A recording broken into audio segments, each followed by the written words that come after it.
10 ते 11 वाजताच्या सुमाराला जगदीश पाटील अक्कलखेडा यांच्या घरामध्ये त्यांची जी पत्नी आहे अनिता, तिच्या डोक्यात गोळ्या घालण्यात आलेल्या आहेत आणि तिच्यासोबत जे घरामध्ये एक व्यक्ती आहे भीमा धनगर नावाचा, शिरपूरला राहतो अशी आम्हाला माहिती मिळालेली आहे. तर त्या व्यक्तीच्या पण त्याने पण असं डोक्याला गोळ्या मारून आत्महत्या केली असं प्रथमदर्शनी दिसत आहे. अजून काय नक्की तपासांती काय निष्पन्न होईल हे सांगता येत नाही, पण त्यांच्या पण डोक्यात गोळी लागलेली आहे. सर त्यांचं काय प्रेमसंबंधावरून ही घटना घडलेली आहे असं वाटतंय? एकंदरीत तो संशय आहे.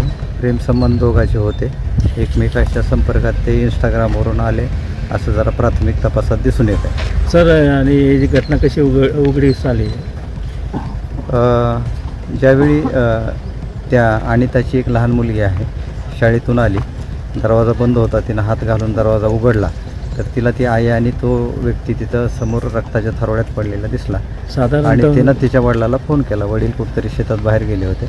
त्याच्यानंतर तिचे वडील आले. काय होईल सर त्या दोघांचं? अनिताचं वय असेल साधारण 40च्या आसपास, दोघं पण आहे. साहेब हे पण सकत झालं आहे का? जाग्यावरच पिस्टल पडलेलं आहे. हो.